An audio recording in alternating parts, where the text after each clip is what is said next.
Bom, então, na aula de ontem a gente falou sobre valor esperado na binomial, né? E ficou faltando entrar nas propriedades do valor esperado, né? E, bom, a gente vai ver algumas aqui, né? A primeira delas, que chama linearidade da esperança, diz respeito ao seguinte, né? Se eu tenho uma variável aleatória x, então, para números reais A e B, a gente tem o seguinte, o valor esperado de AX mais B é A, valor esperado de X mais B. Como assim, né? Aqui eu tenho uma variável aleatória, e aqui, dentro do valor esperado, eu tenho uma transformação dessa variável aleatória, tá? Para vocês entenderem, por exemplo, vamos supor que X represente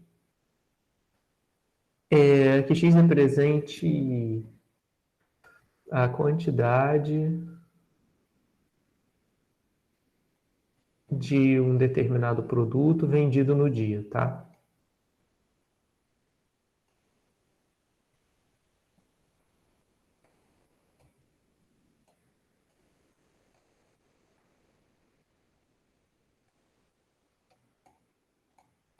Essa quantidade de um produto vendida, essa quantidade vendida em um dia, né?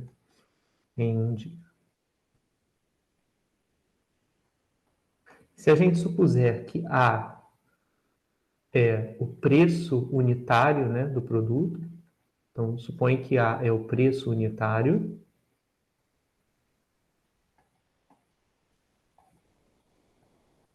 e suponha que B, né, ou seja, isso aqui é igual a um número, né? Esse A vai ser um número, não vai ser aleatório. E suponha que B é o custo, são os custos associados, ou são os custos diários associados àquela tarefa de vender o produto, né? Tá, então, por exemplo, você tem que se deslocar até a sua loja para poder vender, então entra aí o custo com transporte, entra também o custo para a fabricação daquele produto, enfim, todos os custos eu estou colocando aqui em B.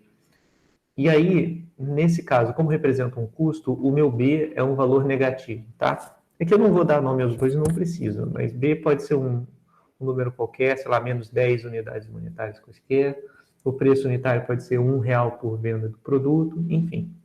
Então, se eu... e o X é uma variável aleatória, né? Porque eu não sei quanto do produto eu vou vender a cada dia, né? Isso vai depender do andamento aí do dia. Então, se eu escrever a variável ax mais b, essa variável representa o lucro obtido no dia, né? O lucro no dia, né? Isso aqui é uma variável aleatória, porque apesar do custo do preço unitário de venda ser fixo e o custo diário, eu estou supondo que é fixo também, a quantidade de produto vendida não é. Então, concorda comigo que faz sentido eu trabalhar com uma transformação da minha variável original? Minha variável original representa quantidade de produto vendido, e essa nova variável aleatória aqui, que é uma transformação da variável aleatória original, representa uma outra característica aleatória também, que é o lucro obtido no dia. Então, como isso é uma variável aleatória, ele possui uma esperança. Nem sempre variáveis aleatórias vão possuir esperança, tá, pessoal? Mas isso vai acontecer em casos bem particulares em que a gente não vai tratar aqui, tá? Mas é possível que o valor esperado de uma variável aleatória não exista, mas a gente não vai se preocupar com isso em momento nenhum do curso. Então, vamos olhar aqui. Se essa nova variável que representa o lucro no dia é uma variável aleatória, também vai existir um valor esperado associado a ela. Então, intuitivamente, o que isso aqui representa? O quanto eu espero de lucro naquele dia, certo? Bom, como o custo é fixo e o custo é fixo e o preço unitário é fixo, o que eu espero ter de lucro vai ser o preço unitário de venda vezes a quantidade esperada vendida naquele dia mais o seu custo, né? que o custo eu estou considerando negativo, então estou sempre somando aqui, mas é porque esse B é um número negativo. Tudo bem? Então, o que isso aqui está me dizendo é que o lucro esperado no dia vai ser o preço unitário da venda do produto vezes o quanto eu espero vender naquele dia, mais o custo diário total, tá bom? Então, isso é só uma explicação intuitiva. Na verdade, a gente precisaria, para mostrar que isso é válido de verdade, a gente teria que escrever a continha, fazer a demonstração. Mas eu acho que vendo um exemplo, para a gente aqui, já é suficiente. Tá clara essa ideia? Alguém ficou com dúvida nesse ponto?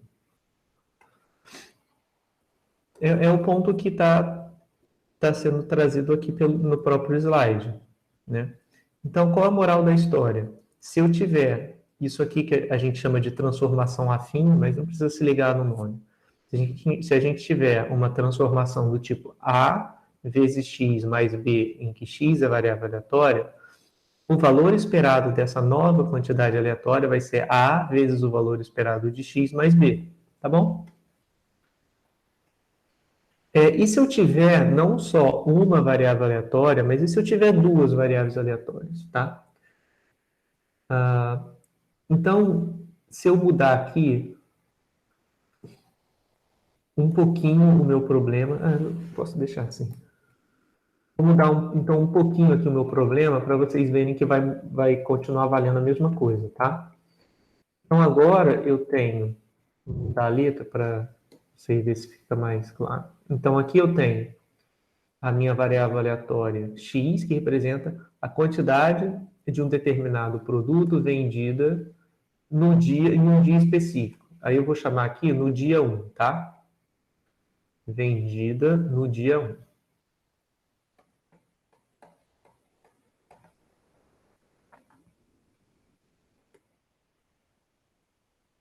Eu vou chamar de y, né, que eu vou copiar essa mesma definição aqui, Ctrl+C, Ctrl+V, que é mais rápido.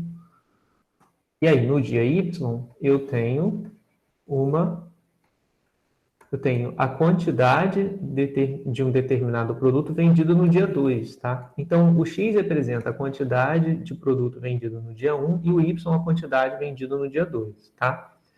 Então, se eu quisesse calcular o lucro nos 2 dias, como é que eu faço? O que seria, com o mesmo setup que eu fiz anteriormente, né? Então, lucro nos 2 dias. Como seria o lucro nos 2 dias? Seria definido como? Bom, no primeiro dia eu vendi eu ganhei, né? A vezes X, né? Mais B. No segundo dia, eu ganhei a minha receita, o meu lucro foi de A vezes Y mais B também. Tá? Então, pessoal, se eu quiser calcular o valor esperado do lucro nos 2 dias, repara o seguinte, né? Intuitivamente falando, faz sentido eu separar, né, o valor esperado dessas duas partes. Escrever assim, valor esperado de AX mais B, mais o valor esperado de AY mais B. Por quê? Porque o que eu espero de lucro nos 2 dias é o que eu espero de lucro no primeiro dia, mais o que eu espero de lucro no segundo dia, né? E aí é isso. Então, qual é a moral da história? E aí, bom, cada uma dessas eu posso separar, somando, né? Separar o valor esperado usando a primeira propriedade. Então, daria E de x mais B mais A E de y mais B, certo? Bom, isso aqui daria, enfim, eu posso escrever A que multiplica E de x mais E de y, mas já está resolvido, né? Mais 2B. Bom, então, pessoal, aqui, se eu tomar o meu B como zero, por exemplo, eu tenho exatamente a fórmula que aparece aqui na direita. Ou seja, valor esperado de AX mais BY, eu posso aplicar o que a gente chama de propriedade distributiva, informalmente, né, de probabilidade distributiva da esperança, né? A esperança, ela fica aplicada em cada uma das variáveis, se eu tiver uma transformação do tipo AX mais BY. Então, vai ficar A é de X mais B é de Y. Vê se não vai dar isso. Se o B for zero, vai dar... Aqui vai dar A é de X mais A é de Y, tá? Então, pessoal, existem essas duas propriedades.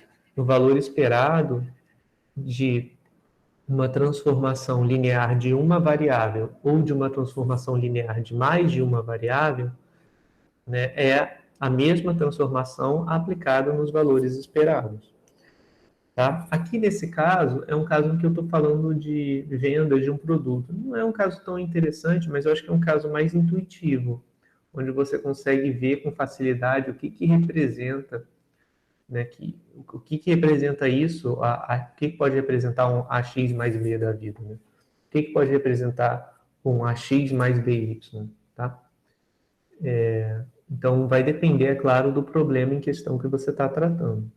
E aí, pessoal, essa ideia generaliza para mais variáveis. Se eu tiver N variáveis aleatórias e N números reais, ou seja, constantes, né, eu posso ter que calcular, por exemplo, o valor esperado de A1 vezes x1 mais A2 vezes x2 mais A3 vezes x3 até AN vezes xn.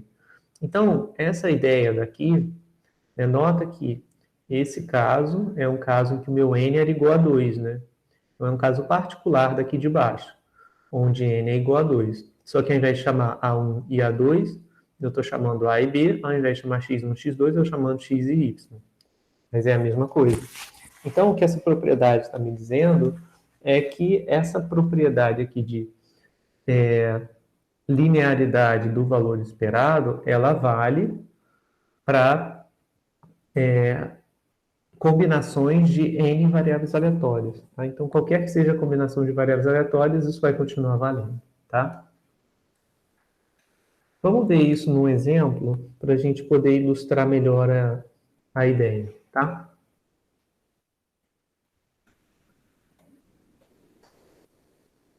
Então, nesse exemplo 4, a gente tem o seguinte, né? Considere um aquário com 11 fêmeas de peixe beta, 7 fêmeas de peixe guppy e 8 fêmeas de platina. Estima-se que o número de filhotes gerados por fêmeas de beta, guppy e plati sigam o modelo Poisson com taxas iguais a 20, 120 e 50 por ninhada, respectivamente.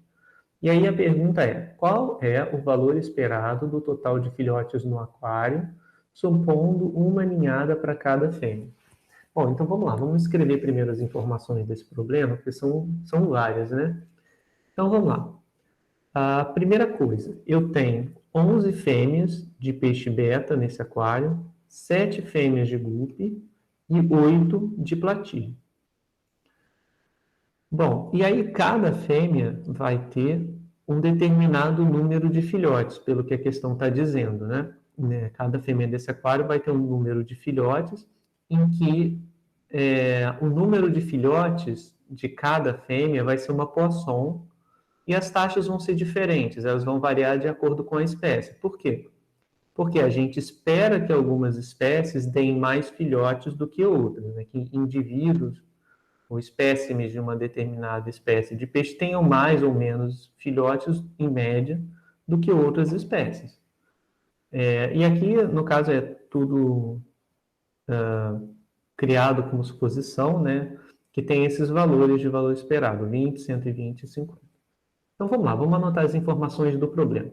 Eu tenho 11 peixes beta, então vou fazer o seguinte, eu vou definir aqui as variáveis BI. Tá? O que é BI? BI significa o número de filhotes,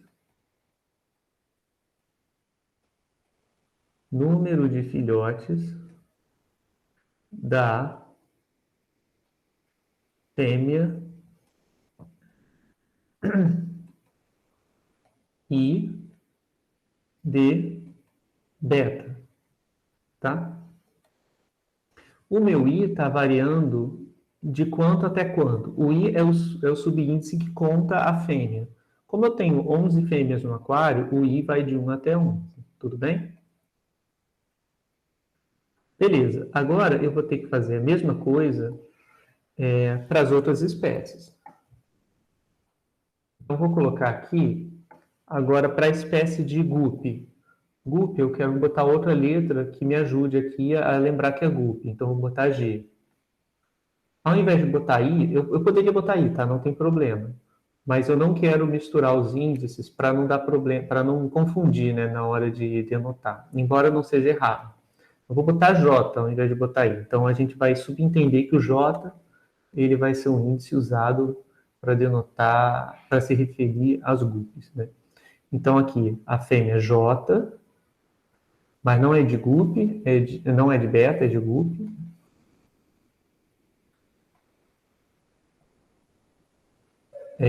E quantas fêmeas de guppy eu tenho no aquário? 7. Então, o J vai de 1 até 7. Tá? E aqui embaixo, eu vou colocar a última espécie. Então, a última espécie é Plati. Então, vou botar P e vou botar um índice L, tá? Uma outra letra para representar o índice. Então, aqui é L. Aqui muda e aqui muda também. Então, da fêmea L de Plati,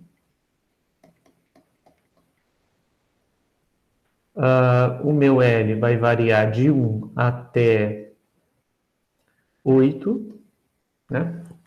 E é isso.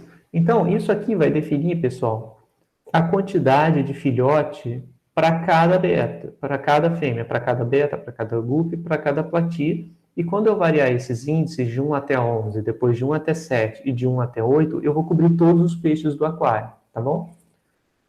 E agora entra as informações com respeito à distribuição dessas variáveis aleatórias. Então, vamos continuar lendo para a gente poder representar isso. Então, o que ele diz é, estima-se que o número de filhotes gerados por fêmeas de beta, guppy e plati sigam o modelo Poisson. Então, o que ele está dizendo? Ele está dizendo que cada uma dessas variáveis aleatórias aqui tem distribuição Poisson. Então, o G, J, também tem distribuição Poisson e o PL também tem distribuição Poisson. Bom, vamos lá. Quais são as taxas? Aí ele está dizendo a taxa da Poisson é o lambda, tá? Esse termo taxa, referindo-se a Poisson, ele tem essa interpretação. Ele é o lambda, aquele parâmetro desconhecido. Então, a gente pode chamar de taxa, de valor esperado ou de lambda, né? Mesma coisa. Então, as taxas são 20 para a beta, 120 para guppy e 50 para plati. Tá bom?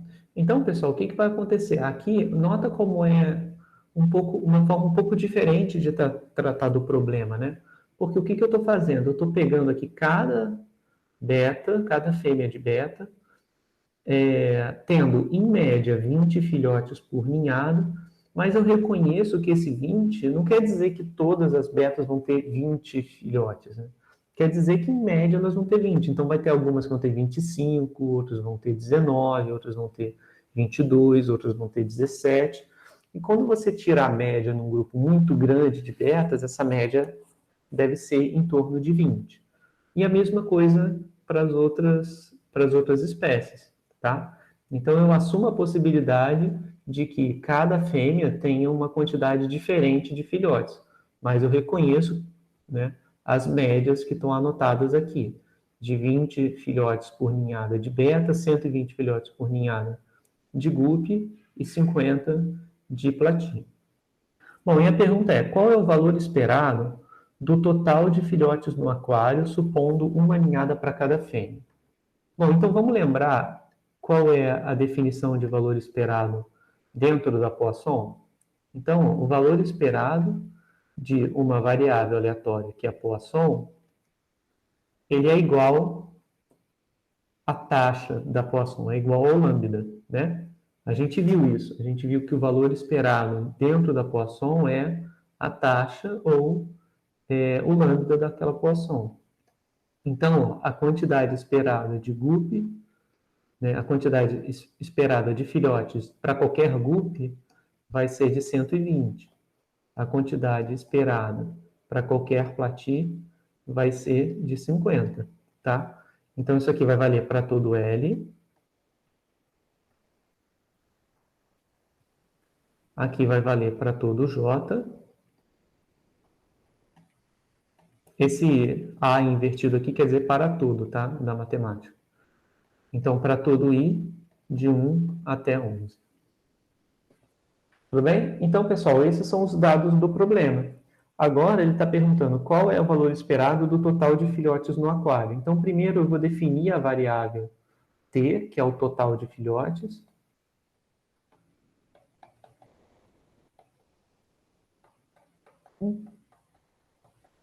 No aquário. Ele está falando assim, suponha uma ninhada para cada fêmea, né? Porque você não sabe quantas ninhadas a fêmea vai ter. Então, supondo aí um período de tempo em que cada fêmea tem exatamente uma ninhada, né? E isso aí é uma hipótese bastante simplificadora, né? Eventualmente vai ter até fêmea que morre antes de poder ter filhote, outras fêmeas nunca vão ter filhotes, mas enfim, é só para a gente poder ter um exemplo para fazer as contas. Então, o meu total de filhotes vai ser igual a quanto? Vamos lá, vamos escrever isso. O total de filhotes vai ser, eu vou ter que somar primeiro todos os filhotes, lembrando, né, que o BI é o número de filhotes da iésima beta. Então, eu vou somar todos os BIs, onde I vai de 1 até 11, porque são 11 betas, mas agora eu vou ter que somar todos os GUPs, onde J vai de 1 até 7, pegando todos os GUPs, mas agora eu tenho que somar o L indo de 1 até 8, para pegar todos os platis, tá? Tudo bem, pessoal? Aqui eu podia escrever com reticências, mas eu preferi colocar o somatório porque a gente acaba escrevendo menos, tá? Mas a pergunta, no final das contas, é a seguinte: qual é o valor esperado do total de filhotes? Então, tem que calcular E de T, não é isso? Então, pessoal, o que é E de T? Vai ser o valor esperado. Aí, aqui, para ficar mais claro, eu vou começar a escrever com as reticências, tá? Então, vai dar B1 mais reticências B11 mais G1 mais reticências G7 mais P1 mais reticências E8, tá? Então, repara que eu estou naquele caso que a gente falou do slide passado, né?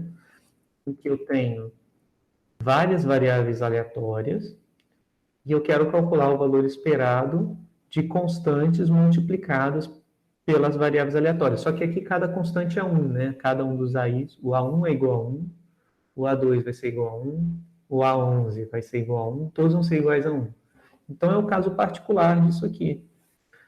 Bom, e aí, o que a gente já viu? A gente já viu que o valor esperado da soma de variáveis aleatórias é a soma dos valores esperados. Então, isso vai dar E de B1 mais E de B11 mais E de G1 mais E de G7 mais E de P1, vai acabar passando para a linha de baixo, mais E de P8, tá? Então, deu isso. Agora, aqui eu vou ficar com quem é E de B1? E de B1 é 20, então aqui ó, vai aparecer 11 vezes 20, certo? Porque cada termo desse aqui vai ser 20. 20, 20, 20, ainda aparece 11 vezes. Cada termo aqui é 120. Cada um dos Gs. Não, desculpa, cada um dos valores esperados de G vai valer 120. Então, aqui vai dar mais. Quantos Gs aparecem? 7, né? Então, vai dar 7 vezes 120, mais quantos P's vão aparecer? Vão aparecer 8 P's, e cada um tem valor esperado 50. Então, aqui vai dar 220 mais 840 mais 400, que vai dar 1060 mais 400, que é 1460, se não tiver feito nada errado. Tá bom? Alguma dúvida, pessoal, nesse problema?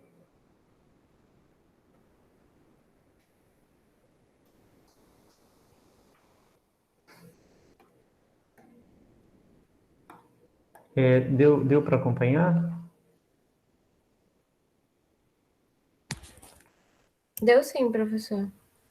Tá. Bom, então agora vamos pegar um caso um pouquinho mais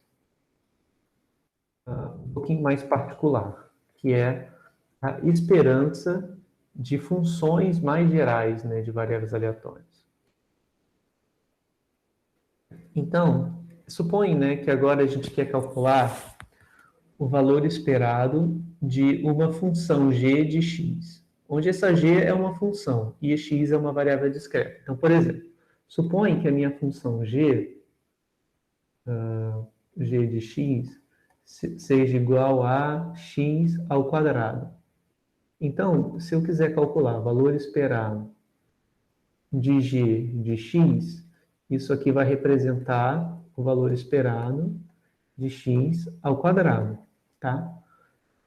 Se eu tiver uma outra função, digamos que h de x seja ax mais b, tá? Onde esse a é um número real e o b é um número real também. E aí supõe que eu quero calcular o valor esperado de h de x. Então, o que seria isso? Seria o valor esperado de ax mais b, tá? Então, pessoal, olha só o que está acontecendo. Vê que um caso particular dessa formulação aqui, né, E de g de x, é o caso que a gente já viu do ax mais b, tá? Então, isso é um caso mais geral, em que a gente supõe qualquer função g, né? E aí a gente vai ver que é um pouquinho é bem específico, né? Como é que você vai calcular cada um desses valores esperados. Então, ó, a forma geral é essa. Valor esperado de g de x. Isso vai ser útil para a gente poder começar a falar de variância, tá? O valor esperado de g de x vai ser o somatório, onde x pertence a ômega x, de g de x, que multiplica p de x igual a x, tá? Um pouco esquisito, né? Parece, talvez bastante, com a definição de valor esperado de x. Como é que eu tinha definido? Eu tinha definido como somatório de todos os valores possíveis da variável aleatória x. É isso que esse subíndice aqui está denotando. Mas o valor esperado de x era x vezes p de x igual a x, né? Esse era o valor esperado. Então, nota o que acontece. Se eu tiver, ao invés de x, se eu estiver trabalhando com uma função g de x, essa parte permanece a mesma. Só o que muda é essa parte aqui. Ao invés de fazer a soma com x, p de x igual a x, eu faço com g de x, p de x igual a x, tá? Essa é uma definição, tá? Bom, não, na verdade tem que fazer umas continhas para provar que de fato é isso mesmo. Mas eu não vou fazer aqui, tá? E aí vou ilustrar para vocês um caso particular. Por exemplo, se eu quiser vou pegar esse caso dessa g aqui que eu coloquei aqui em cima. Então vamos supor que a minha g de x seja x ao quadrado, tá? Então agora eu quero calcular o valor esperado de x ao quadrado. No caso das betas, seria algo abstrato do tipo, quero saber qual é a quantidade esperada do quadrado de filhotes que aquela beta vai ter. Aí como é que eu calculo? Eu calculo como sendo o somatório de x pertencente a ômega x. E aqui vai entrar g de x, né? Mas quem está fazendo o papel de g de x é o x ao quadrado. Então aqui vai entrar x ao quadrado, p, de x igual a x, tá? Bom, e é isso, essa é a fórmula. Tá? Nota que isso, e de x ao quadrado, é diferente de você fazer o valor esperado de x e depois elevar ao quadrado. Tá? Não é a mesma coisa. Então, talvez possa parecer contraintuitivo a princípio, mas se a gente olhar para a fórmula, a gente vê que não é a mesma coisa. Tá? Por quê? Porque se e de x ao quadrado é uma fórmula diferente. O e de x ao quadrado vai ser somatório x pertencente a ômega x de x, p de x igual a x. Isso aqui dentro é o valor esperado de x. E aqui fora eu tenho um quadrado. Tá? Então é diferente, né? Por quê? Esse quadrado está fora da soma. O quadrado ele não está aqui, ó, restrito só ao x. Ele está do lado de fora. Se eu for calcular isso e tentar passar o quadrado aqui para dentro, o quadrado vai passar para o x, vai passar para o p, ainda vai ter que colocar os termos que são produtos cruzados, vai dar um trabalhão. Isso aqui, a expressão para isso aqui é uma expressão mega feia, tá? Então é totalmente diferente dessa expressão daqui. Então, pessoal, isso é só para a gente ter em mente uma forma de calcular valores esperados de transformações mais gerais das variáveis aleatórias que a gente está tratando, tá? De forma mais geral, né, a gente observou aqui, ou a gente comentou, né, que a gente não pode simplesmente destransformar a variável e transformar o valor esperado. Por exemplo, e de x ao quadrado não é a mesma coisa que primeiro calcular o valor esperado de x e depois elevar ao quadrado. Isso vale em geral, tá? Em geral, eu tenho o seguinte, ó, e de x ao cubo é diferente de e de x elevado ao cubo. Aí aqui eu vou começar a aloprar um pouco, tá? Só para mostrar outros exemplos. E de log de x vai ser diferente do log de e de x. Então, de forma geral, a gente vai ter que o valor esperado de uma transformação g de x é diferente de g aplicado ao valor esperado de x, tá? Então, a gente não pode tirar a função para fora do valor esperado. O único caso em que a gente vai poder fazer isso é o caso em que g é linear, que foi o caso que a gente já viu. O único caso que pode fazer isso é quando você tiver, por exemplo, valor esperado de ax mais b. Aí sim, aí você pode escrever a de x mais b, tá? Então você só pode se tiver essa cara aqui bem familiar, tá? Bem particular. Se for outro tipo de transformação, não pode. E se você estiver envolvendo mais de uma variável, por exemplo, ax mais by, também é possível, tá? Então vai dar a de x mais b de y, tá bom?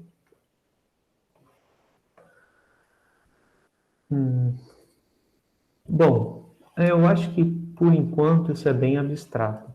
Vamos ver um caso em que vai ser importante a gente calcular valor esperado de função de variável aleatória. Então, nesse caso, pessoal, a gente tem o seguinte. A gente vai voltar naquele exemplo dos casos de otite médio nos 2 primeiros anos de vida. Então, coloquei aqui, de novo, cada número de episódios de otite média observados na criança ao longo dos 2 primeiros anos, e embaixo tem a probabilidade associada a esse número de episódios, tá? Então, isso aqui, essa tabela, ela representa a função de probabilidade da variável x. E a pergunta lembra lá atrás a gente tinha feito a conta de qual era o valor esperado do número de episódios de otite média nos primeiros 2 anos de vida. Então, sem essa do quadrado aqui. Era qual é o valor esperado do número de episódios, blá, blá, blá. Agora, a pergunta mudou. A pergunta é: qual é o valor esperado do quadrado de números do número de episódios de otite média nos primeiros anos de vida? É uma pergunta ainda bem abstrata, né? O que você quer saber é qual o valor esperado, o que você quer saber na prática, né? É qual é o número esperado de episódios de otite que o seu filho vai ter nos primeiros 2 anos de vida, né? Quem se interessaria por saber o quadrado, né? Qual o valor esperado do quadrado do número de episódios que ele vai ter na vida? Mas a gente vai ver que essa é uma etapa intermediária para o cálculo da variância do número de episódios. Então, ele vai ser importante porque é parte do cálculo de uma grandeza ou de uma característica importante, que é a variância. Então, vamos calcular essa parte intermediária agora. Eu quero saber o valor esperado de x ao quadrado. Aí, vamos voltar lá em cima e ver como é que era a fórmula. Eu posso até colocar aqui, ó. Então, o valor esperado de g de x é somatório para todos os valores possíveis de x, de g de x, mas quem é g de x? G de x é x ao quadrado nesse caso, né? Porque aqui está a g. P de x igual a x. Bom, ok, isso é a fórmula geral. Agora vamos transplantar isso para o nosso caso aqui dos episódios de otite. O que isso vai ser, como é que esse somatório vai se dar? Ele vai ser assim. Quais são os valores possíveis de x? 0, 1 até 6, né? Então seria x igual a 0 até 6. Aí entra aqui x ao quadrado, p de x igual a x, né? Bom, então é isso. Agora eu tenho que fazer o quê? Eu tenho que fazer esse x variar de 0 até 6. Então vai dar 0 ao quadrado vezes. Então tem que fazer aquele produto, né? Primeiro, eu vou elevar ao quadrado aqui em cima. Não é isso? E depois eu multiplico com a quantidade que está logo abaixo. Tá? Bom, e aí eu vou obter 0 ao quadrado vezes 0,129. Essa parte aqui meio que não importa, né? Porque, na verdade, não importa mesmo, porque 0 ao quadrado vezes qualquer coisa é 0, mais 1 ao quadrado vezes 0,264, mais 2 ao quadrado vezes 0,271, mais... Aí continua aqui embaixo. 3 ao quadrado vezes 0,185, mais 4 ao quadrado vezes 0,095, mais 5 ao quadrado vezes 0,039, mais o último é 6 ao quadrado vezes 0,017, tá? Que é a conta que está representada aqui embaixo. Então, nota que a diferença entre isso e o valor esperado, que a gente já fez anteriormente, é que a gente vai colocar o quadrado em cada valor possível de episódio de otite média, para o número de episódios de otite média, né? Então, esse número está indo de 0 até 6.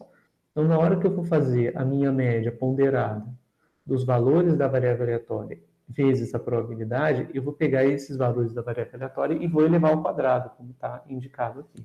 Tá? Ficou claro, pessoal, a diferença? Ô, professor, eu não elevo os outros valores 0, 1, 2, 9, e os demais ao quadrado, porque, na verdade, o x é igual ao r, né? E o r são esses númerozinhos de cima, ou não? É por causa da fórmula, né? A fórmula não tem um quadrado aqui em cima. Se ela tivesse um quadrado aqui, aí eu colocaria um quadrado dentro de cada valor. Tudo bem? Tudo bem. Tá? Mais alguma dúvida, pessoal?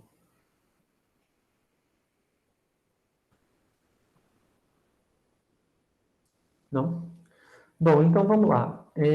Agora a gente vai falar sobre variância, e é por isso eu tive que falar um pouco sobre essa questão de valor esperado de função de variável aleatória. É porque isso vai aparecer quando a gente for falar dessa nova quantidade, que a gente vai definir como variância de x. Então, o valor esperado, ele te dava qual informação sobre a variável aleatória? Ele te dizia, ele te diz, na verdade, o que você espera observar em média para aquela variável quando você vai coletando várias amostras, né? Quando você vai amostrando várias observações de acordo com aquela variável aleatória. A variância, ela representa um conceito totalmente diferente. É um conceito de variabilidade, né? Ou seja, o quanto que aquela variável aleatória varia. Então, quanto maior a variância, maior a variabilidade da variável aleatória. Tá? O maior é a dispersão daquela variável. Vamos olhar para a definição para a gente entender exatamente o que a gente está chamando de variabilidade ou de dispersão quando a gente fala de variância. Então, a fórmula da variância é essa. Variância de x é igual... Bom, aí agora a gente precisa olhar com calma isso que está escrito aqui, que tem um monte de coisa uma dentro da outra. Então, a gente tem o seguinte, valor esperado, aí abre e fecha parêntese. Bom, então é valor esperado de quê? Bom, é o valor esperado do quadrado da diferença entre x e o valor esperado de x. Nossa, caramba, como assim? Bom, vamos olhar então da parte de dentro, mais interna, para a parte mais externa e interpretando cada coisa, interpretando cada uma dessas camadas, né? Então vamos lá. A camada mais interna é a diferença. Então o que é isso? X menos E de x. Primeira coisa, esse E de x é um número, né? Por exemplo, aqui, no caso dos peixes, x era uma variável aleatória, no caso do total de peixes. O t era uma variável aleatória e o E de t é um número. Né? No caso dos betas, ó, a quantidade de filhotes é a variável aleatória e o valor esperado daquela quantidade é um número. Então, isso aqui é um número, tá? Não é uma variável aleatória, é um número constante.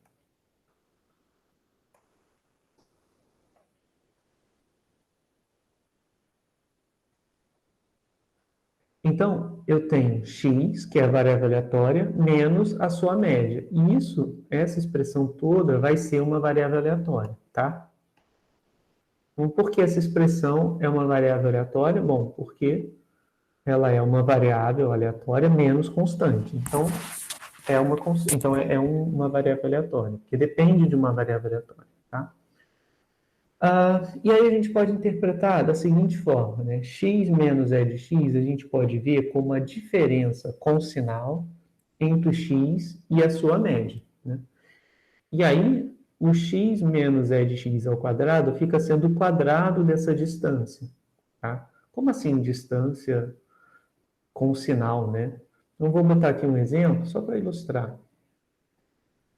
Então, vamos supor que eu tenho aqui um valor, que eu tenho o valor E de x, né? É melhor eu colocar assim. Vou botar aqui 5 e aqui 7. Vou botar dois valores numéricos, tá? Então, se eu representar, aí aqui a gente pode ver, entre aspas, como sendo x e como sendo E de x, tá? Então, x menos E de x seria igual a quanto nesse caso? X menos E de x seria igual a 5 menos 7, que é igual a menos 2. O que esse menos 2 está me dizendo? Bom, o menos 2 ele pode ser visto como a distância com sinal do 5 até o 7. Né? Então, esse sinal aqui, ele está me dizendo se eu estou antes ou depois do 7.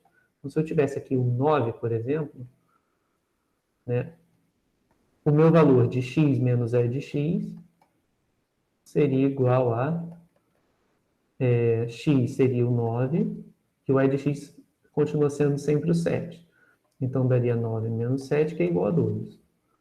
Né? Então, aqui, o que, que acontece? Essa diferença entre x e e de x, ela me dá a distância entre as duas quantidades. Né?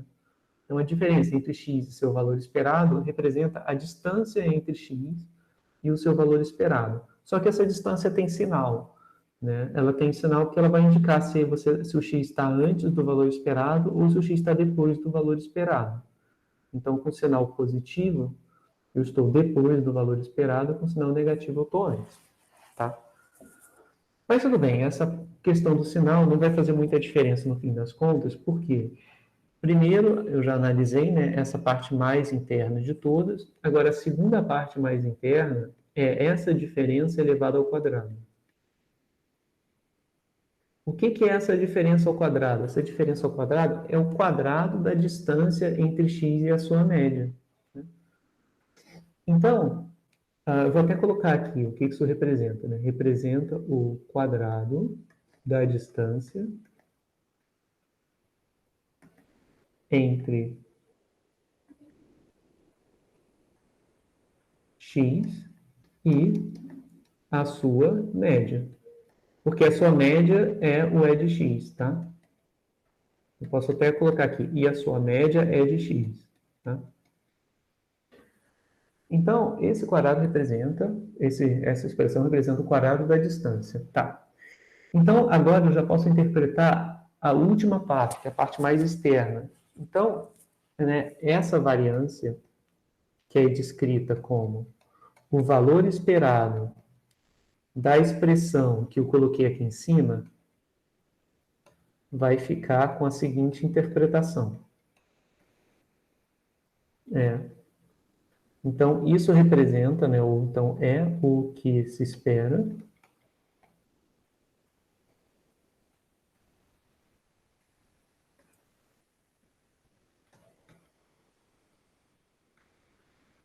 para o quadrado da distância entre x e a sua média. Bom, e a média de x, né, é quem? É de x. Tá? Ufa, então depois de tudo isso, a gente conclui o seguinte: a variância da variável aleatória representa o quanto eu espero que seja a distância entre x e a sua média, tá? E aí, por que que isso está ligado com a ideia de dispersão, né, ou de variabilidade? Deixa eu ver se eu consigo, se eu tenho aqui uma... ficou faltando uma ilustração, né? Eu podia ter feito a ilustração aqui. Depois eu vou tentar colocar, então, uma figurinha, porque acho que vai ficar mais claro. Então, eu vou ilustrar aqui para vocês, pessoal, dois casos, tá? Então, vamos supor que eu tenha duas variáveis aleatórias. Eu tenho essa aqui.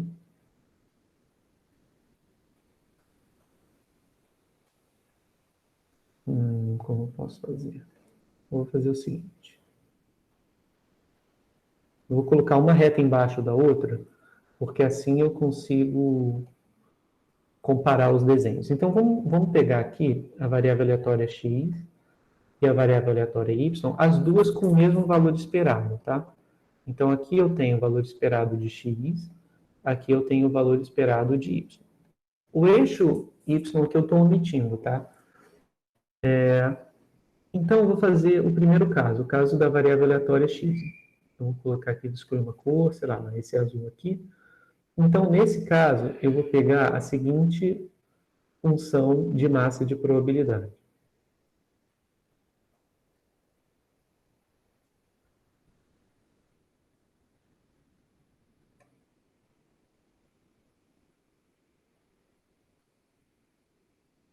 Tá? Não, peguei essa daqui. Agora, para a variável aleatória y, eu vou pegar essa função de probabilidade aqui.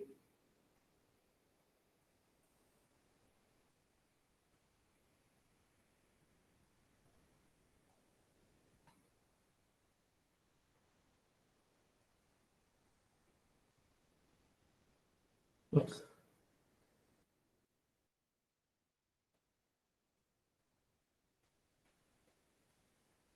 É que eu quero que seja simétrica também.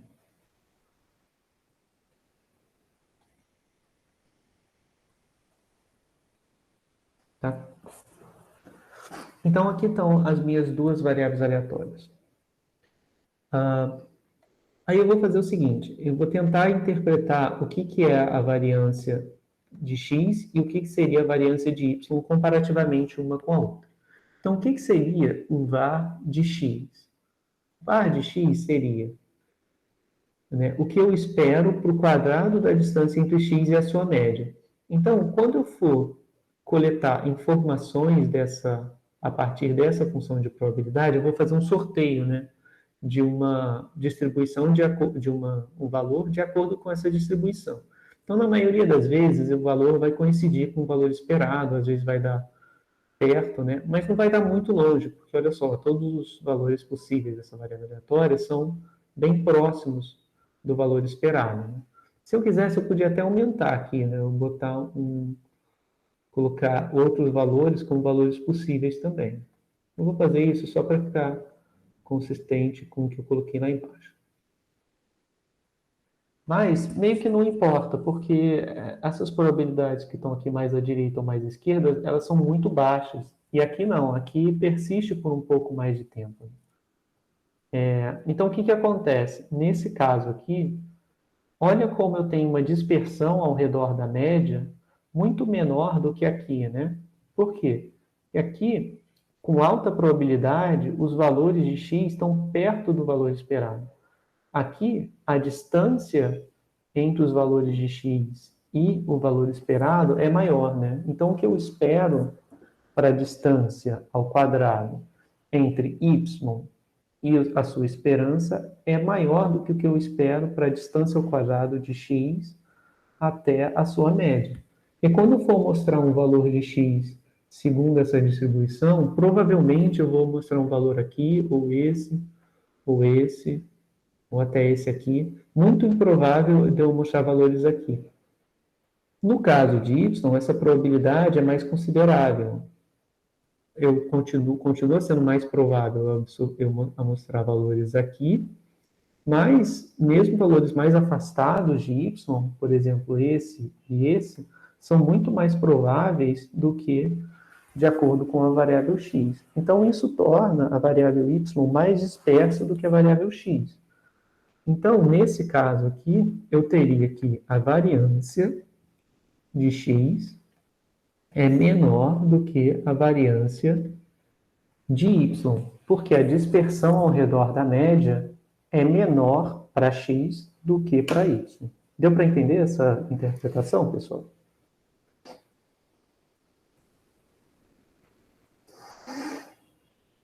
Eu acho que sim, professor. Tá beleza? Sim. Tá, então agora vamos só ver o último ponto do slide, porque aí a gente faz a conexão com aquela história do valor esperado de x ao quadrado, que é o seguinte: a gente tem duas formas de calcular a variância. A gente pode calcular fazendo essas esperanças, né, uma dentro da outra,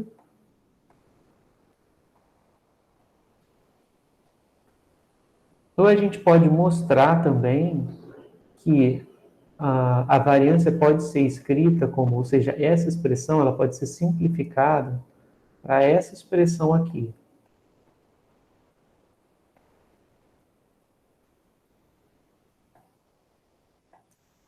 Ou seja, para a diferença entre o valor esperado de x ao quadrado menos o valor esperado de x ao quadrado, tá?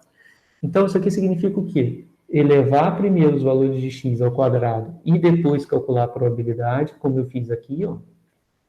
Eu elevei primeiro os valores de x ao quadrado e depois calculei as probabilidades e multipliquei cada uma e somei tudo, né? Menos o valor esperado de x elevado ao quadrado. O que seria o valor esperado de x elevado ao quadrado? Aí eu estou lendo essa linha aqui. O valor esperado de x elevado ao quadrado seria, eu calcularia aqui o valor esperado de x, ou seja, sem os quadrados aqui, daria um certo número e depois eu pegaria esse número e levava ao quadrado. Então, a diferença entre essas duas quantidades, ela também é igual à variância, tá? Para você ver isso, tem que fazer um pouco de conta, tá? Mas eu não quero fazer porque dá um certo trabalhinho, né? Vai gastar aí uns 15 minutos de conta. E eu não queria fazer essa conta aqui com vocês, não, tá? Mas isso é só para mostrar para vocês como você pode calcular essa variância. Você pode calcular ou desse jeito, ou desse jeito aqui. Em geral, o segundo é mais fácil de calcular, em geral. Porque é mais fácil você fazer o valor esperado de x ao quadrado, fazer o valor esperado de x e calcular a diferença, né? E você só tem que lembrar de levar ao quadrado o valor esperado de x antes de calcular a diferença. Em geral, é mais fácil fazer dessa segunda maneira, tá? Ô, professor, eu não Oi. entendi porque eu pude levar ao quadrado do lado de fora. Você sempre pode levar ao quadrado do lado de fora, porque você calcula o valor esperado, vai dar um número. Aí você pode pegar esse número e levar ao quadrado. Mas foi essa a pergunta? Eu acho que talvez eu não tenha entendido. Ah, entendi. É porque tava dois lá fora. Eu tava confundindo com outro caso de antes. Qual? Esse aqui? É que não podia, que um era diferente do outro. Ah, tá. É verdade. Olha. Esse é diferente desse, né?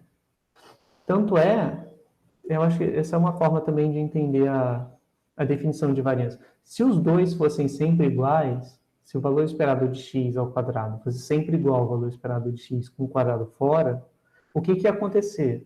Essa quantidade seria sempre igual a essa, para qualquer variável aleatória, x. Então a variância daria zero, né? Porque esse número seria a mesma coisa que esse. Então, você teria uma quantidade que representaria uma dispersão, né, da variável aleatória, mas essa dispersão seria sempre igual a zero. Então, é só um lembrete, também pode ser visto dessa forma, como um lembrete de que, na verdade, essas duas quantidades representam coisas diferentes, né? Elas não são o mesmo número. Mas você usa as duas quantidades, né, para obter a medida de dispersão daquela variável aleatória. Tudo bem? Tudo bem, professor. Obrigada. De nada. Bom, então a gente pode usar esse fato, né, essa última propriedade, na hora de calcular a variância, agora, né, do número de episódios de otite média nos primeiros anos de vida, né? Bom, isso sim é uma medida mais interpretável do que o valor esperado do quadrado do número de episódios, blá, blá, blá, tá? Então, ó, se a gente voltar nos slides anteriores, a gente fez essa conta, né? Quer dizer, bom, a conta estava no slide, a gente só armou ela aqui, mas ela resulta em 6,12. Então, ó, no caso lá dos episódios de otite média, eu tinha o valor esperado de x ao quadrado, era 6,12, então anotei aqui. E o valor esperado de x a gente tinha feito lá atrás, né? Eu vou até anotar aqui para poder mostrar para vocês. 2,038. O valor esperado do número de casos de otite, a gente fez lá no início dos slides, né? Aqui, mais para o início. Foi aqui, ó.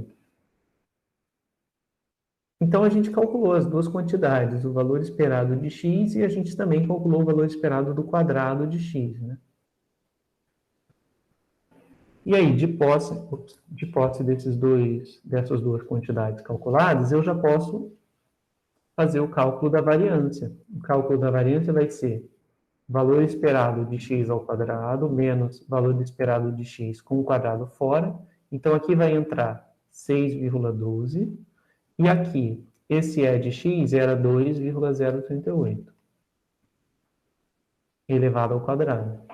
Então, quando eu calcular a diferença, vai dar 2,04. Então, de posse disso, eu já sei quanto que varia, em média, o número de episódios de otite média nos dois primeiros anos de vida de uma criança, tá? Então, com isso, eu sei que o que eu espero para o quadrado da distância entre o número de episódios observado e a média tomada de toda a população de crianças é igual a aproximadamente 2, tá? Bom, e aí para que eu quero saber essas variâncias, né? Porque eu posso comparar diferentes populações, é o que a gente vai ver mais lá na frente, tá? Se eu tiver, por exemplo, eu posso comparar nos primeiros 2 anos de vida, e aí depois eu posso comparar nos próximos 2 anos de vida, né? Tipo, dos anos... Então, primeiro eu estaria olhando para os anos 0 até 2, e depois eu olharia para os casos de 2 até 3 anos. Não, desculpa, de 2 até 4 anos.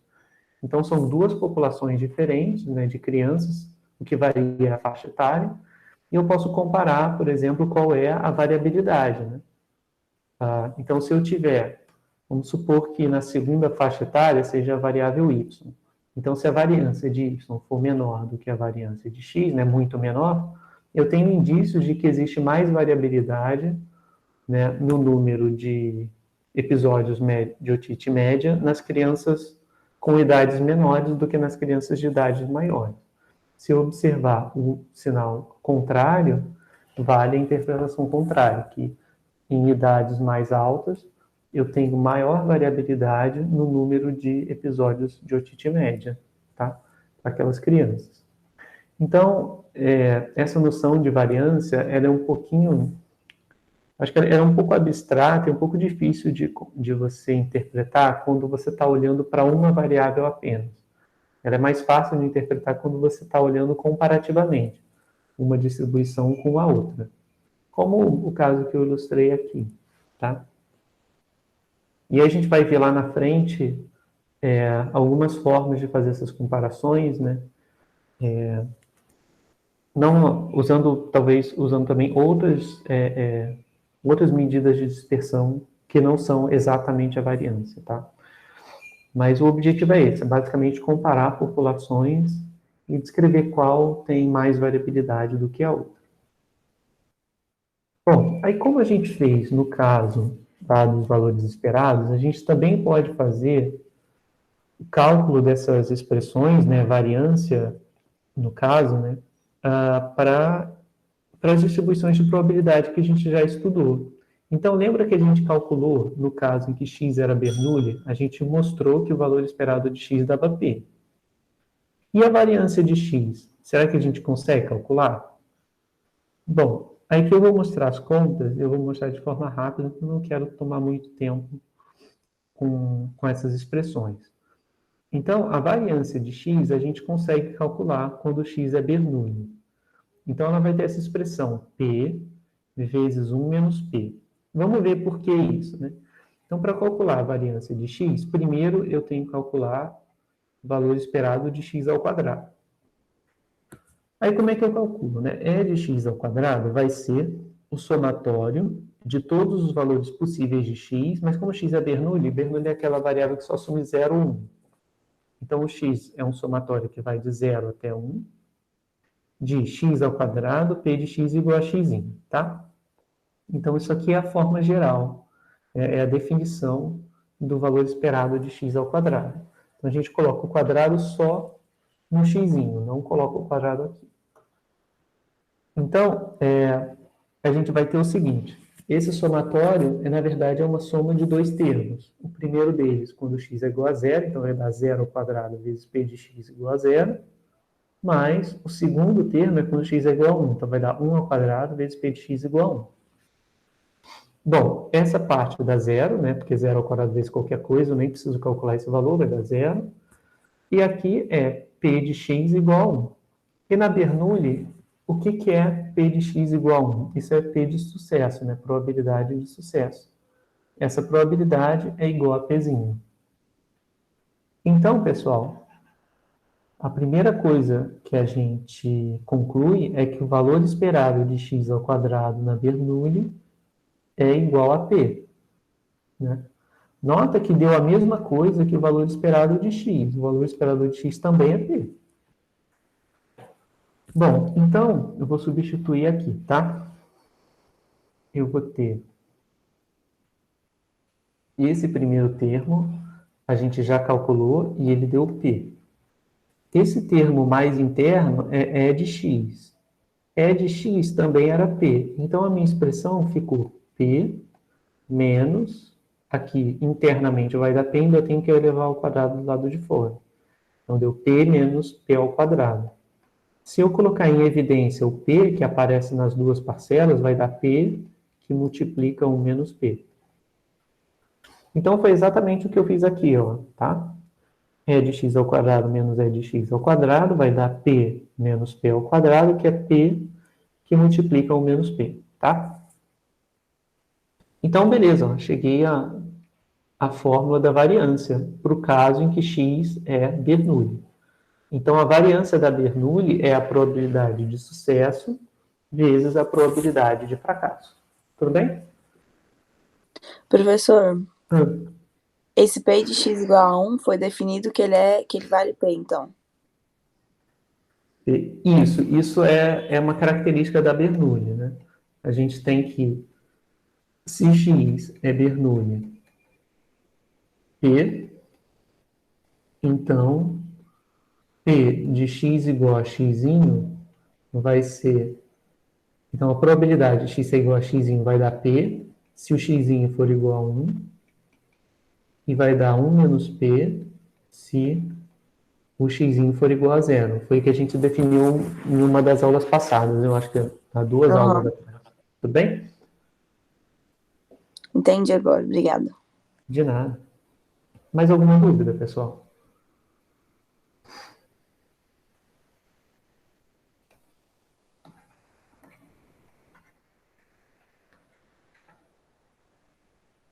Bom, então, vamos ver o que acontece para outras variáveis aleatórias. Bom, o que vai acontecer é o seguinte, eu vou fazer uma recapitulação, então, do que a gente já viu. Então, se x era Bernoulli P, a gente tem o valor esperado de x, a gente já mostrou que era P, e a variância de x a gente acabou de mostrar que é P vezes 1 menos P.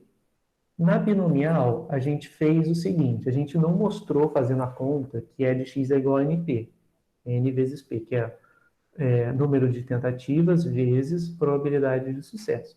Mas a gente fez uma argumentação intuitiva, né? No caso daquelas questões, daquela prova que tinha N questões e cada questão tinha 4 alternativas e blá, blá, blá, a gente viu que, intuitivamente, é razoável, né, a gente chegar a esse resultado, de que o valor esperado do número de sucessos, quando eu faço N tentativas, cada uma com probabilidade P de sucesso, é N vezes P.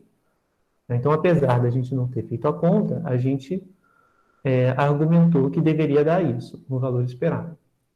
No caso do valor esperado de x, esse valor esperado de x era igual a lambda. A gente também não fez a conta, mas se a gente for pensar em x, em Poisson, como sendo uma aproximação para binomial, o valor esperado de x tem que ser o lambda, né? Porque o lambda é que vai ser aproximadamente n vezes p.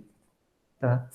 Então, o meu ponto era o seguinte, calcular essas expressões aqui é possível, não é muito difícil, mas não é do nosso interesse aqui no curso para biologia, que é um curso que tem que ser um pouco mais aplicado. A gente não tem interesse em fazer as demonstrações das fórmulas. A gente só vai demonstrar uma ou outra para entender o raciocínio que está sendo mostrado, mas não vai ser da nossa principal preocupação. Mas a gente vai usar os resultados. Então, a gente vai...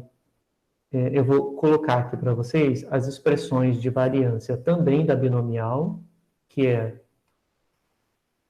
np vezes 1 menos p, e para Poisson, que é a variância de x, também é lambda.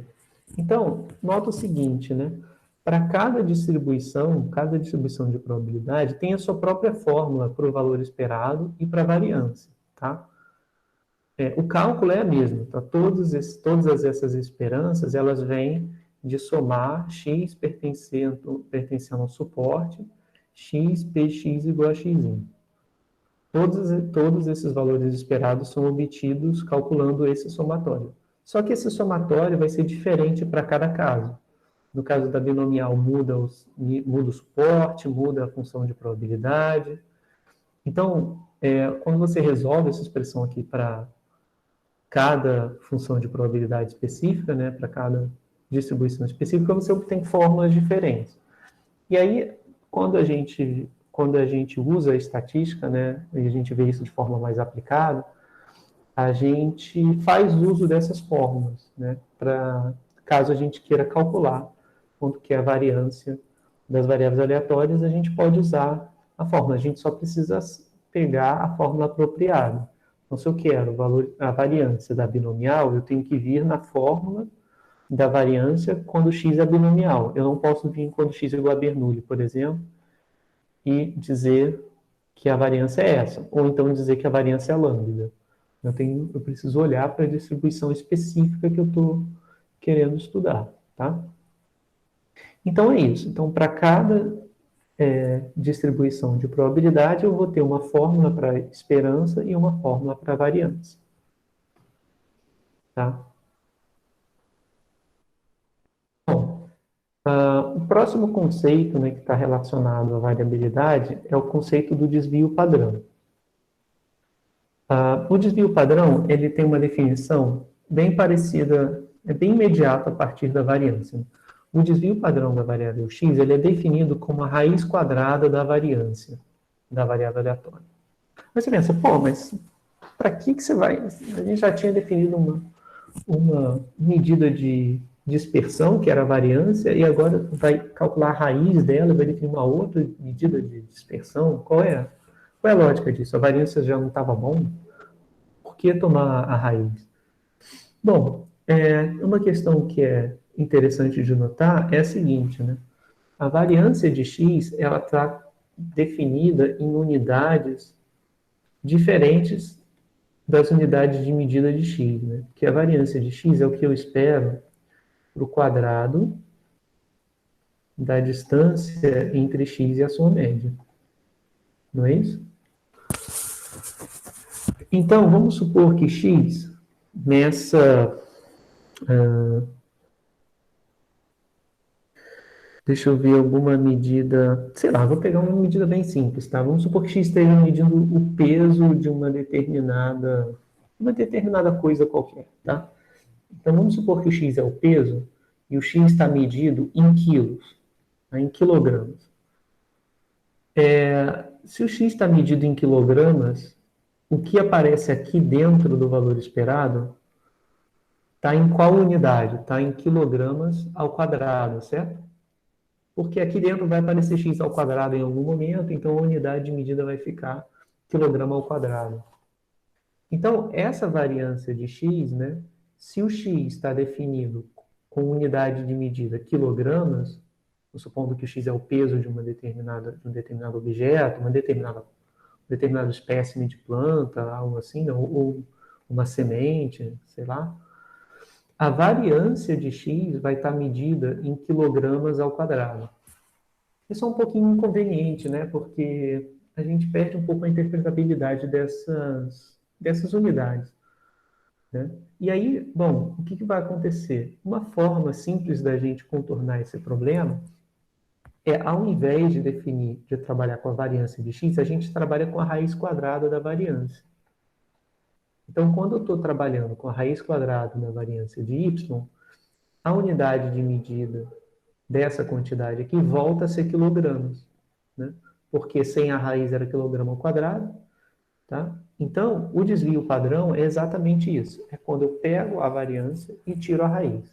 Efetivamente, o que eu estou fazendo é, eu estou retornando à unidade original em que os meus dados foram medidos, tá?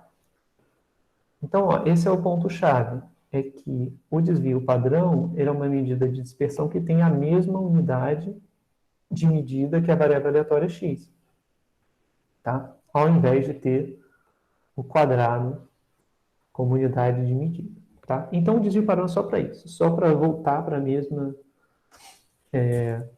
unidade.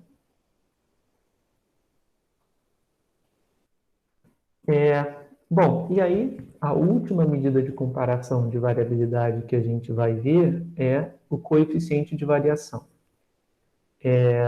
Bom, e qual é o propósito do coeficiente de variação? Vamos dar uma olhada com mais detalhe nesse conceito de comparar as medidas de variabilidade, ver qual variável tem a medida de variabilidade maior.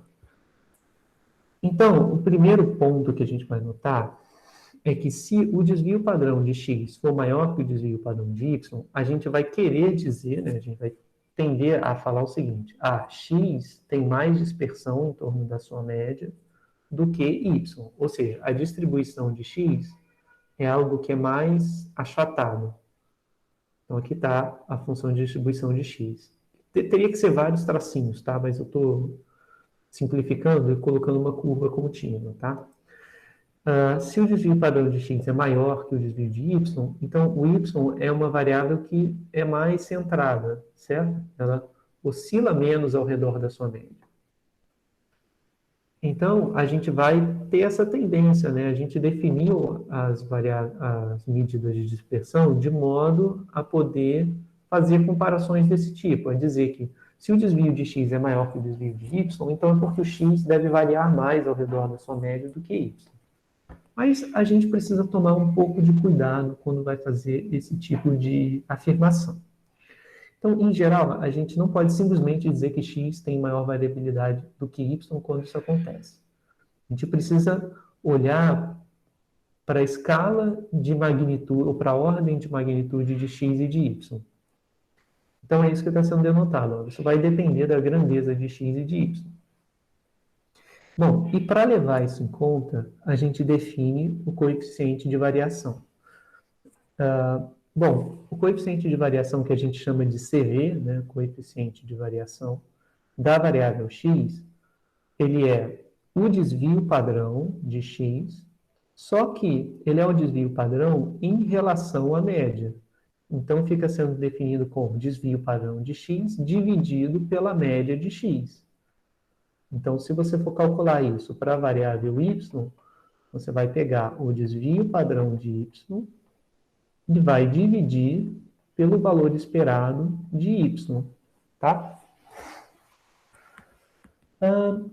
E para que eu faço isso? Bom, eu tenho que fazer isso porque o valor esperado de x, ele vai me dar uma ideia de qual é a ordem de magnitude de x. E o valor esperado de y vai me dar uma ideia de qual é a ordem de magnitude de y. E aí vamos ver esse exemplo, que eu acho que ele vai deixar um pouco mais claro por que a ordem de magnitude é relevante, tá?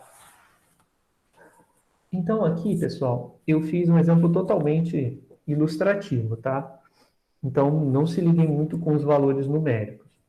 Vamos definir x como sendo pressão arterial, e aí eu, ingenuamente, estou definindo com o meu conhecimento nulo de saúde, né, que é de estatístico, né, eu não sei nada de saúde, eu sei um pouco de estatística e é só.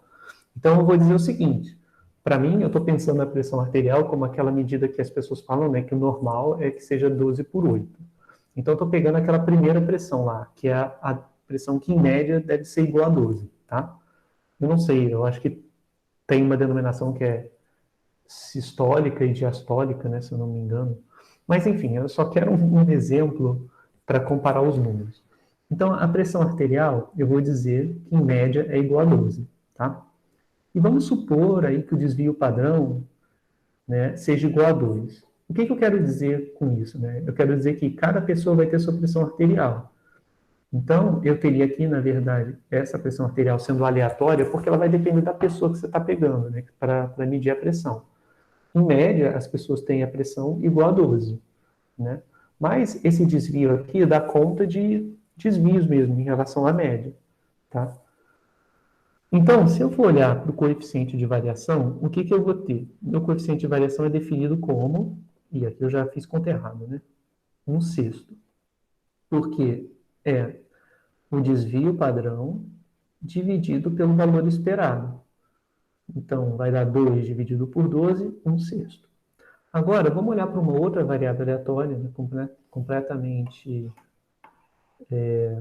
abstrata, né, sem nenhum compromisso com a realidade, né, Y é uma nova variável aleatória, que é o preço do lote de 100 ações de uma determinada empresa qualquer, tá? E aí eu vou colocar o seguinte, o valor esperado do preço do lote, vamos supor que seja de R$1.000, tá? Vamos supor que o lote dessas 100 ações valha R$ 1.000, em média. Né? Porque essas ações elas vão ficar oscilando, né?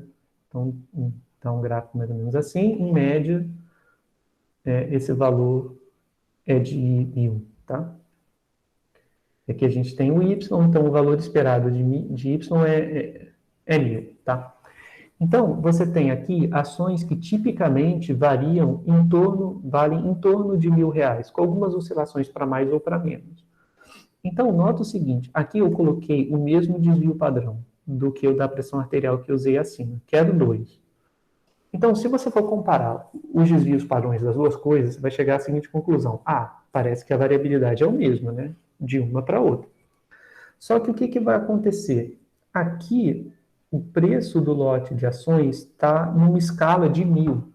Você variar 2 unidades para cima e para baixo numa escala de 1.000 não faz muita diferença, né? Você está falando aí entre 998 a 1.002. Enquanto aqui, um desvio padrão, você está falando de pressões arteriais que variam de 10 a 14, né? É o mesmo desvio. Só que, olha, aqui é uma variabilidade muito maior, né? Inclusive, talvez, pode dar problemas de pressão, sei lá, ter uma pressão de 14 ou de 10, né? Eu não sei, na verdade.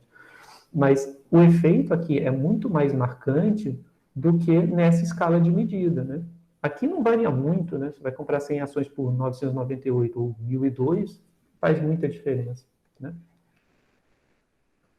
Então, isso está refletido. Se você olhar simplesmente para o desvio padrão, você não vai pegar isso, porque você não vai olhar para o valor esperado, tá? Você não vai olhar para a ordem de magnitude. E aí a conclusão seria, as duas variam o mesmo tanto. Mas quando você olha para o coeficiente de variação, aí você está levando em conta a medida relativa. Então, o desvio vai ser 2 dividido pelo valor esperado, que é 1.000, vai dar 1 sobre 500. Então, o que é maior? 1 dividido para 6 ou 1 dividido para 500? 1 dividido para 6 é maior. Então, aqui a gente tem o seguinte, ó, o desvio padrão é o mesmo, mas o coeficiente de variação de x, que era desse da pressão arterial, é bem maior do que o coeficiente de variação de y. Então, isso indica, o que é mais intuitivo, né, do nosso ponto de vista, né, da interpretação mesmo das variáveis, que a pressão arterial vai variar mais do que o preço desse lote de ações aí, tá? Mas eu só quero dizer que o desvio padrão de 2 significa mais variabilidade quando a variável aleatória tem um valor esperado baixo do que quando tem um valor esperado mega alto, tá? Então, esse é o ponto, pessoal. Quando a gente quiser comparar a variação entre duas variáveis aleatórias, notadamente, principalmente se essas variáveis estiverem medidas em unidades medidas diferentes umas das outras, né? Ou então, se forem variáveis aleatórias totalmente diferentes, tipo pressão arterial e preço de ação, né, que não tem nada a ver uma coisa com a outra, a gente vai preferir usar o coeficiente de variação como medida comparativa, tá? Alguma dúvida, pessoal, nesse ponto?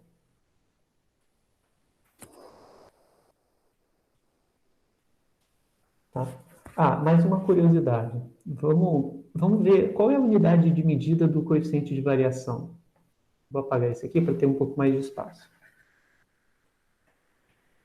Porque a gente falou da unidade de medida da variância, falou da unidade de medida do desvio, mas não falou do coeficiente de variação. Bom, vamos supor que x seja uma medida de peso em quilos, né? Então, aqui eu vou colocar aqui que o x está sendo medido em quilos. Então, o desvio padrão de x, a gente já argumentou que a unidade é quilo, o desvio de x. E o valor esperado de x também é em quilos, né? Porque se eu estou medindo uma variável em quilos, o valor esperado dela também vai ser medido em quilos. Quando eu for fazer o coeficiente de variação, eu vou estar dividindo uma quantidade de quilos por outra quantidade de quilos. Então, isso aqui vai ficar sem dimensão, a divisão, né? Então, essa razão, ela não tem dimensão. Então, ela é adimensional, tá? Então, o coeficiente de variação nunca vai ter dimensão, tá? Ele vai ser sempre um número solto, sem unidade de medida, tá? Então, é isso que também permite comparar, né? Porque aqui eu não posso comparar reais, né, reais com... Eu nem sei qual é a unidade de medida da pressão arterial. com essa unidade de medida aqui. São unidades totalmente diferentes. Então, até para poder comparar uma coisa com a outra, eu preciso de uma medida que seja adimensional, tá? Alguma dúvida, pessoal, nesses pontos? A aula hoje acho que está sendo bem densa, né? Tem muita informação. Mas, enfim, eu acho que não tem muito outro jeito, porque senão a gente fica muito tempo preso e não consegue falar sobre outros assuntos, né? Eu queria ver se a gente já começava a falar de teorema central do limite. Não, teorema central do limite ainda vai demorar um pouquinho. Falar de variáveis contínuas na próxima aula. A gente está precisando começar a falar sobre variável normal e coisas do tipo. Ô, professor, os programas de computador fazem todos esses testes sozinhos? Fazem. Primeiro que, na verdade, em vários casos, a gente vai... ou a gente vai trabalhar com famílias conhecidas, então a gente basta saber a fórmula, né? Então, vou dizer para você, X tem distribuição Bernoulli com probabilidade de sucesso 0,2. Qual é a variância?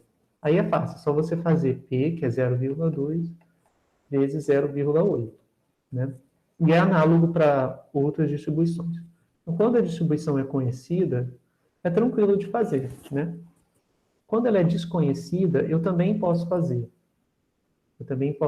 Posso fazer assim, como era aqui o caso, nesses casos aqui de otite, né? Nos casos de otite média, eu posso, né? Se eu quiser fazer, deixa eu mostrar aqui para vocês como é que seria. Que bom, ele já está com zoom. Eu vou colocar esse exemplo. Então, eu criaria aqui um vetor x, que é um vetor que tem 0, 1, 2, 3, 4, 5 e 6. Isso? Que são os casos de otite. Então, se eu quiser calcular o valor esperado de x, como é que eu posso fazer? Eu posso fazer o seguinte, ó. Eu posso calcular o x vezes... faltou o p, né? Eu vou definir p, que é o vetor de probabilidades. O vetor de probabilidades vai ser... Aí eu tenho que copiar cada probabilidade dessa. 0,129, 0,264, 0,271, 0,185, 0,095, 0,039 e 0,017. Lembrando, né, que qualquer linguagem de programação, o separador de decimal é o ponto sempre. Tá? A vírgula não separa decimal. É só em português que a gente faz isso. Então, x e p. Então, vou pedir o x para ver se eu copiei certo. Então, está do 0 até o 6. Beleza, peguei a primeira linha. A segunda linha, esse Czinho aqui, eu acho que eu nunca tinha falado com vocês. Mas esse C, ele é o que a gente usa para criar vetor. Ele significa concatenar.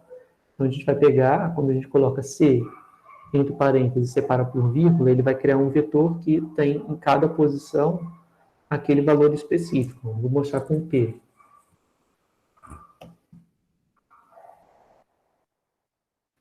Então, olha só, quando eu mostro para vocês o valor de P, é um vetor em que a primeira observação é 0,129, a segunda é 0,264 e assim sucessivamente, tá? Bom, como é que eu calculo o valor esperado de x? Eu vou voltar aqui para poder mostrar a fórmula. O valor esperado de x é o quê? É a soma de x vezes p, né? X vezes p de x. Então, o que eu vou fazer? Eu vou fazer x vezes p, somar. Então, primeiro, eu vou fazer só o x vezes p para mostrar para vocês.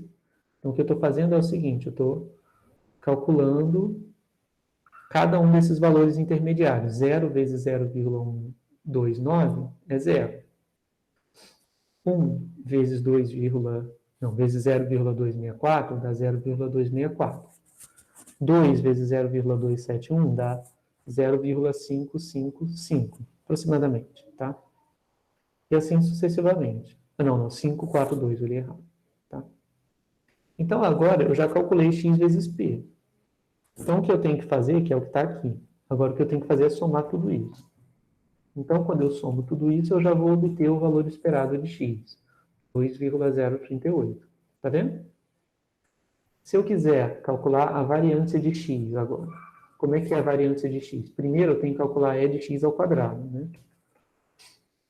Então, e de x ao quadrado, qual é a forma?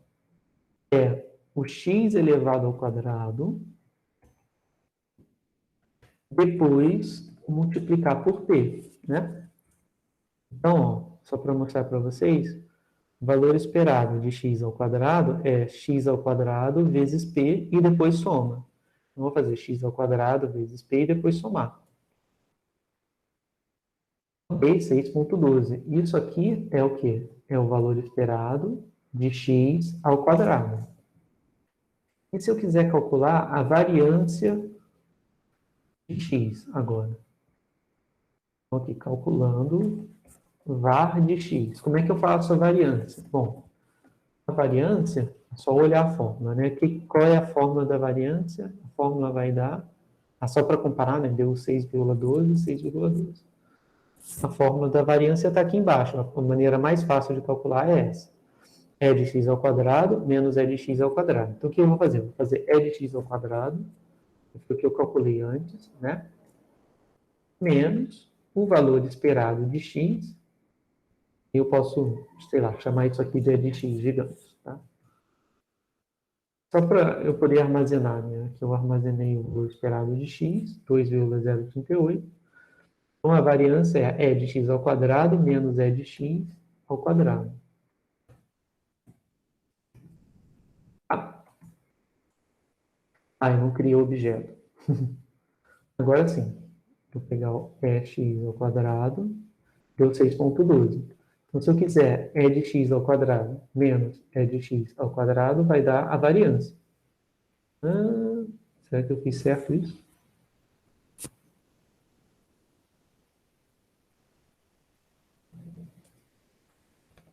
Deixa eu fazer a conta. Usa menos 2,038 elevado ao quadrado. Aqui eu acho que eu transcrevi errado, pessoal. Tá vendo? Porque eu coloquei aqui a expressão e não deu esse valor. Depois eu vou corrigir lá nos slides, foi até bom ter me perguntado. Ô, professor, como é que o senhor tem essa outra caixinha aí embaixo? No meu R só aparece aquela parte de cima. É RStudio mesmo? Tipo, o R dentro dessa bolinha ou é o R Sim, cru? o RStudio. Tá. Tá vendo esses quadrados aqui? O seu Sim. deve estar assim, ó. Ah, Agora, se você vier aqui embaixo e clicar nesses dois quadradinhos, ele vai dividir a tela em dois. Tá vendo? entendi. Vou Foi? tentar. Foi. Obrigada. De nada, de nada. Isso é Mas assim qual que é a mesmo, pessoal. diferença de ter um quadradinho em cima e um embaixo? É porque aqui eu escrevo o meu código definitivo, né? E aqui embaixo, essa área aqui de baixo é a área de rascunho e a área onde de fato o R faz as contas. Então, o que eu escrevo aqui em cima, o R não necessariamente vai interpretar. Tipo, se eu escrever isso aqui, eu escrevi uma coisa sem sentido. Né? Mas o R Entendi. não rodou. Quando eu dou Ctrl Enter, aí ele vai rodar aqui embaixo, tá vendo? Aí ele vai falar, deu erro, isso aí não quer dizer nada, né? Aí foi isso. Essa é a diferença. Então, aí, tipicamente o que a gente faz é, aqui a gente escreve o programa bonitinho, né, e resumido e tal, e aqui embaixo a gente usa para fazer contas aleatoriamente, tipo, igual eu fiz aqui, entendeu? Aí eu preciso fazer essa conta, eu vou fazer aqui embaixo, não vou fazer aqui em cima, porque ela vai ficar salva, ela vai ficar como comando lá. Então, enfim, aqui eu só quero que entre os comandos definitivos. Aqui eu entro com coisas intermediárias ou vejo os resultados das contas. Tudo bem? Beleza, obrigado. De nada. Mais alguma dúvida, pessoal, nessa parte do R? Enquanto isso, eu vou aproveitar para salvar aqui, porque né, senão depois eu vou acabar esquecendo, fecho essa janela e não mando para vocês o código.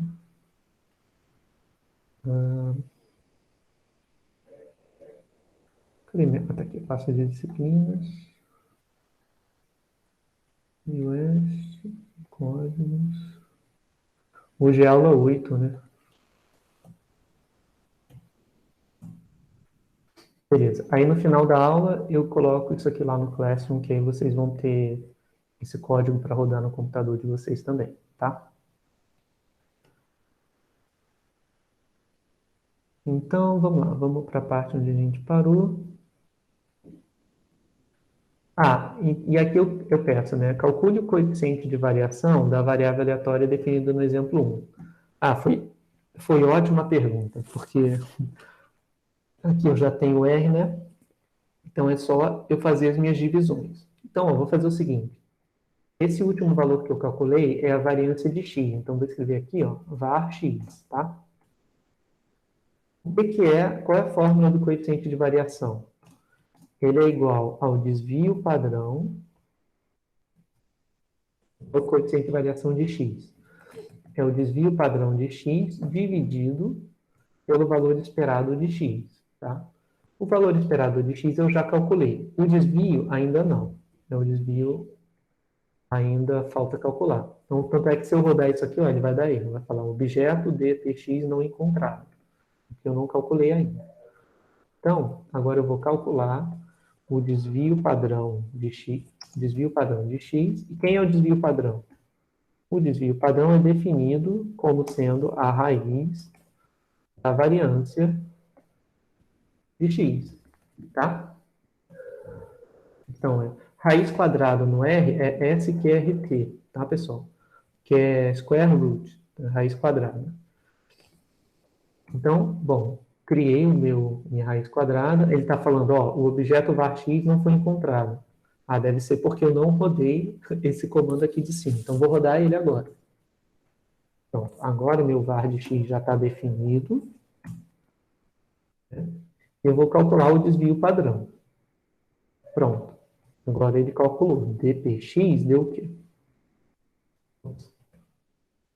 dpx deu 1,40. Então, agora eu consigo calcular o coeficiente de variação. Calculando CV de x, eu obtenho dpx sobre E de x. Então, vai dar CVx 0,688. Enfim, arredondado dá isso, né? 0,688 com 3 casas decimais. Tudo bem, pessoal?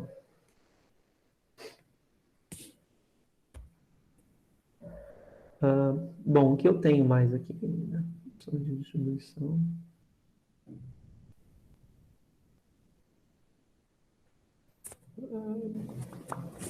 Bom, então eu só vou terminar o slide para a gente fechar esperança e variância, até porque essas afirmações aqui são coisas que a gente já viu, tá?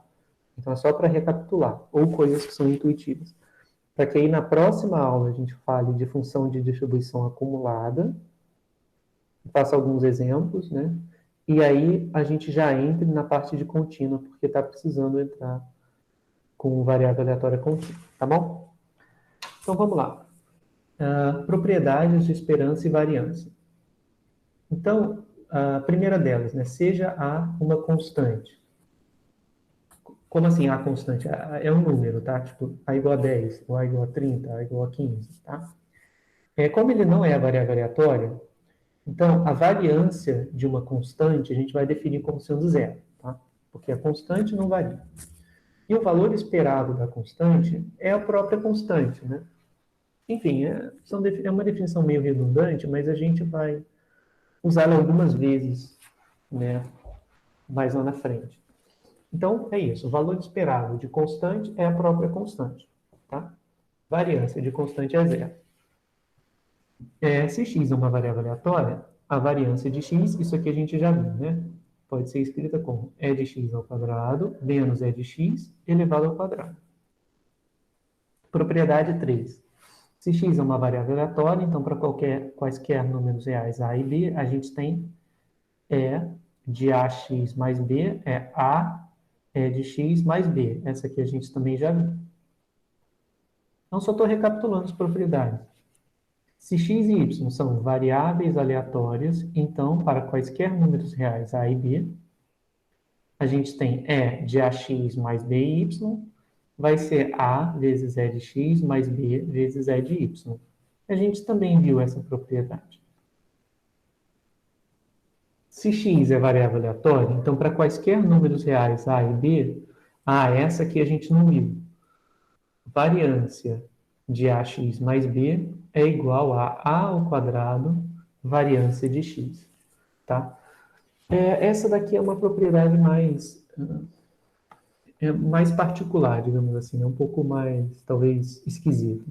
Vou escrever aqui, var de ax mais b. Lembra que a gente estava falando no início da aula sobre definir variáveis aleatórias? Por exemplo, a gente estava falando de lucro, né?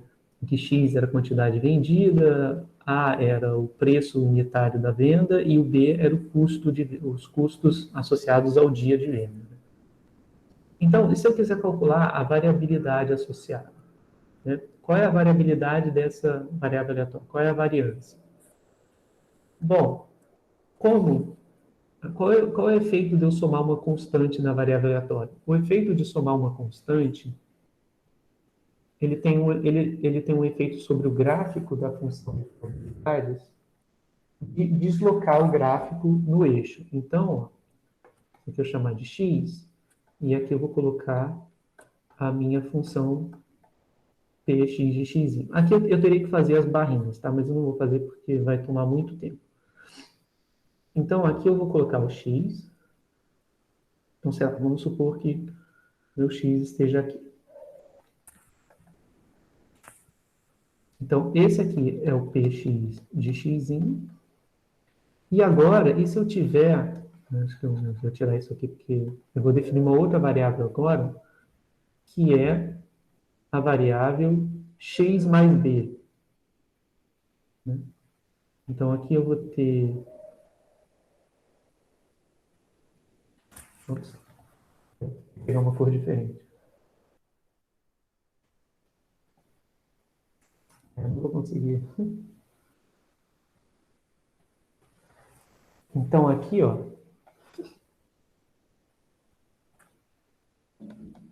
essa variável está centrada no valor esperado de x. Essa daqui, então, para essa variável, eu tenho a variável x, para essa curva. Essa curva daqui, eu vou definir para a variável x mais b. A curva definida para x mais b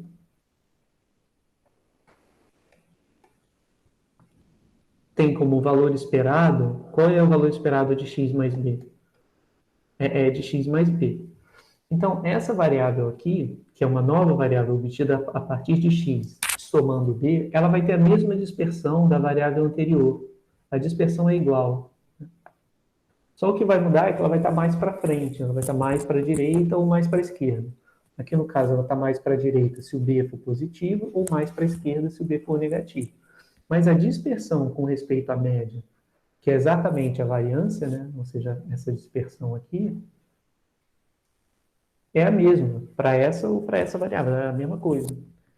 Então, ou seja, qual é a conclusão? É que somar constantes dentro da variância não altera a variabilidade. Porque só o que ela faz é deslocar o gráfico da função de probabilidade. Ela não torna o gráfico mais espichado e nem menos espichado. Ela só soma todo mundo, joga todo mundo para a direita ou todo mundo para a esquerda. Mas a forma do gráfico é a mesma. Então, a conclusão é que essa variância é a mesma de A vezes X. Tá? E, por fim, né, para a gente chegar aqui no final, se a gente quiser tirar a constante da variância, a gente precisa tirar ao quadrado. Tá? Isso é muito importante. Constantes saem da variância ao quadrado. Tá? Não vai sair só A, sai A ao quadrado. Tá? Isso daí, bom, isso é fácil de ver. Depois talvez eu grave uma parte 2 mais para o fim do dia ou ao longo da semana para explicar por que essa constante sai ao quadrado. Mas isso aqui explica essa fórmula. A variância de ax mais b vai ser a ao quadrado que multiplica a variância de x. Tá? Por quê? Porque somar b não altera a dispersão e quando eu multiplico por a, Se eu quiser tirar o A da variância, o A tem que sair ao quadrado, tá? Bom, e essa última propriedade eu não vou nem mostrar, eu só vou comentar. Então, se o x e y são variáveis independentes, então a variância da soma se separa como soma das variâncias, né? E aqui, em particular, se eu tiver uma constante multiplicando, essa constante ela vai sair ao quadrado. Então, vai sair a ao quadrado, variância de x, mais b ao quadrado, variância de y, tá? Mas para poder fazer essa separação aqui, as variáveis precisam ser independentes. Se não forem, aí a fórmula fica mais complexa e a gente não vai estudar aqui, tá? Bom, pessoal, era isso. Desculpa ficar corrido aí no final, mas é porque a gente tinha que pelo menos acabar essa parte de esperança de variância para poder terminar a parte de variável discreta a tempo de ver contínuas na próxima aula, tá bom? Bom, então é isso, pessoal. Vou liberar vocês agora, porque daqui a pouquinho já dá 10 horas e vocês vão ter outra aula, tá? Eu também tenho que preparar minhas coisas aqui para a próxima aula, que também começa às 10 horas. Bom, mas é isso, pessoal. Só lembrando que a lista está lá no Ava. Deu, né, Betônio? A lista está lá no Ava, então já podem começar a fazer, beleza? Vou interromper aqui.